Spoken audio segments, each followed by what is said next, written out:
Alright, hello everyone, and welcome back to my developer vlog series.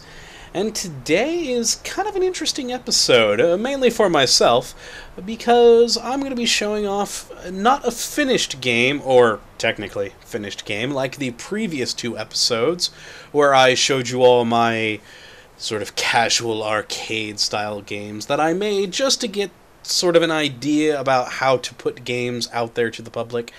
No, today we're going to be looking at a game that, well, I've barely started. This is a new game of mine that I've been wanting to make for a little while now. And I bought the assets for it because I am definitely not a model artist or a texture artist or anything like that. I bought the model assets for quite a while ago, but haven't had a chance to start working on it until recently. And well, I wanted to share with you guys my development as I go through these early stages onto the finished product that I will then put out there for all of you to play. And that game is, well, I don't actually have a name for it yet. It is a horror game, and it is going to be a horror game based in the medieval period. And it's based on what is technically a real-world story, but more of a fable, folklore, myth sort of thing, surrounding Stokesay Castle over in England. Now, I used to live over in England, and I remember hearing the story of Stokesay Castle, and specifically the folklore of the giants of Stokesay Castle, and always thought it would make an interesting premise for a horror game. And so here we are. We are in what I have of the game so far. Right now you can hear some wind effects going. We got a little candle on a table with some nice particle flames, a little flickering. We are in currently sort of the storeroom. Let me turn on my light here. It is going to be a medieval game, so rather than a flashlight or something along those lines, I'm thinking of a lantern or torch. I haven't really nailed that down quite yet, so I'm just kind of using a generic light at the moment that kind of flickers a little bit, as you might be able to tell, similar to how these candles over here flicker. And I'm thinking eventually it'll probably be like some sort of oiled lantern or something that you carry around. But yes, we are currently in the storeroom of Stokesay Castle, and it is actually a pretty decent model of Stokesay Castle. I found this model serendipitously, really, from one of my favorite model creators, Arteria 3D. I'll put a link in the description to his site. It makes some absolutely great models there.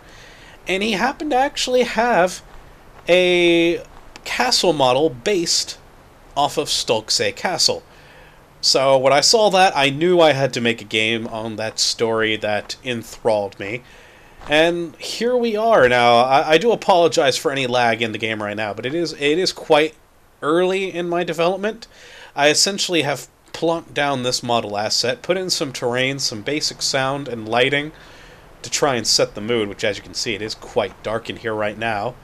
We've got some stars, a little bit of light cloud cover, and you may or may not be able to see them fluttering up in the sky up there, but those, well, that would be a, what is the correct term for it? A murder of crows, I believe, is the correct terminology for a flock of crows. Just, in the game, that flock will be important, is my thinking. And we got a lovely starry night.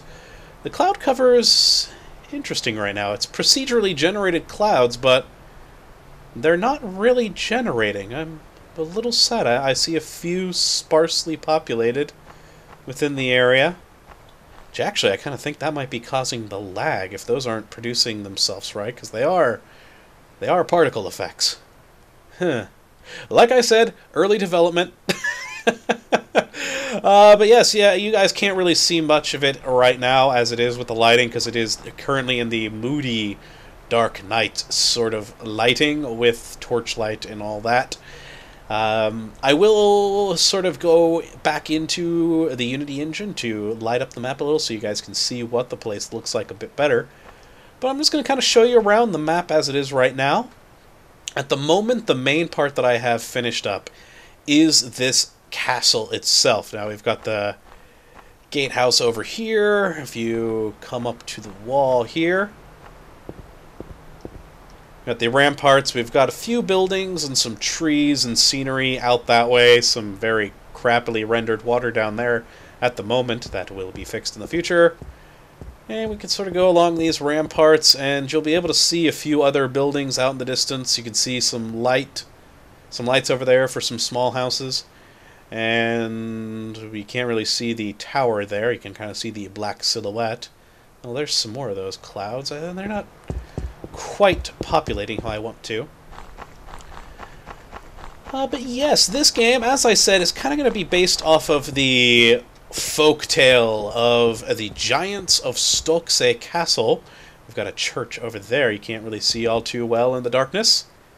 And basically what the story of the giants of Stokesay Castle is that long ago these two giants lived on opposite ends of the valley where Stokesay Castle was at.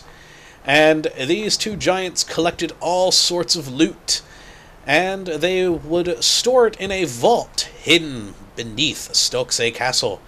And whenever one of them wanted to get some of the treasure, they would yell out to the other and throw the key across the valley to the other giant so that he could get into the vault. And one day one of the giants didn't throw it far enough, and it was lost.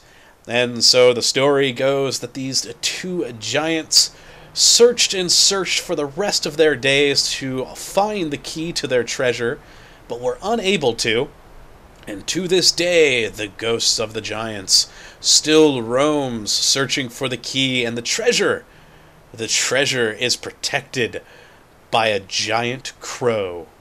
Thus the giant flock of crows up in the sky, which I can see. I don't know how well you guys will be able to see after this gets rendered.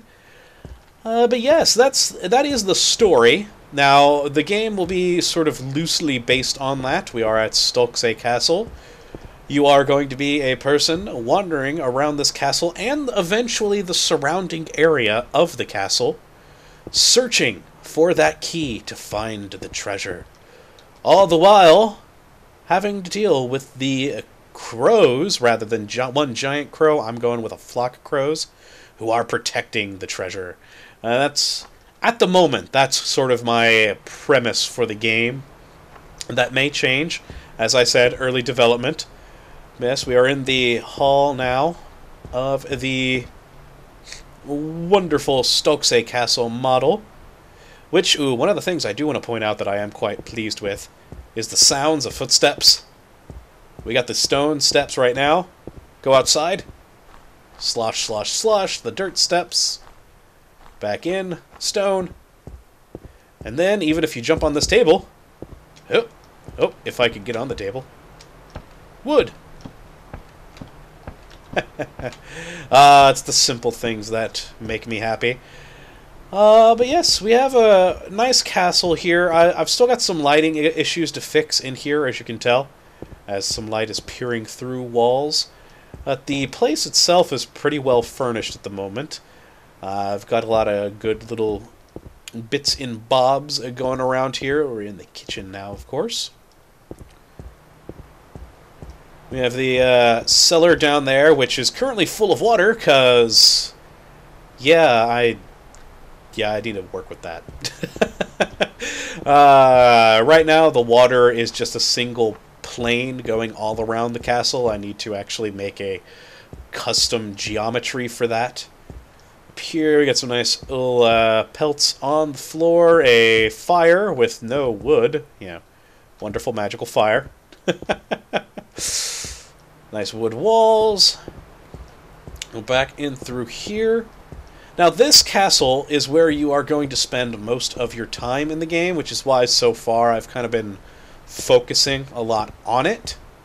But I figured that just searching through this castle, which is relatively small, might not exactly make for the longest game experience, so I decided to expand the game out more into the surrounding countryside as well. So we'll just kind of quickly take a look at directly ahead of the castle, which currently we have to jump over the ramparts for. Come on, whoop! And go! Nope. Go. And go. Alright, I'm having trouble jumping over the ramparts. There we are. Currently in the moat. My crappy, crappy moat. And we have the grass out here, and here will be a tavern and stable, which here they are, but I currently haven't really done much with them. As a matter of fact, I haven't even added the colliders into these buildings yet, so you can walk right through. But yes, this will be another sort of central focal point of the game, the tavern here, as well as the stable. And the surrounding forest will also play a part, as will the church, which is over in the distance there, that light you can see. And those two little cottages that are those lights over there that you can see. But the primary focus will be the castle and trying to find the treasure while dealing with the ghost of the giants, as well as the crow that protects this treasure and the surrounding land. That's the thinking. I'm hoping that it'll be an interesting little horror game. It's certainly not going to be anything too amazing or complex, but it is, well, hopefully going to be a fun one. And that's really all I care for. But yeah, so let's leave out of this scene right now and actually take a look at the castle and countryside in the editor so you can see it a little bit better than what you can in this dark, dark night. Alright, we are out here now, and let's... Now, I could have sworn I had a light somewhere in here that I would turn on and off. Oh, well, we will just have to...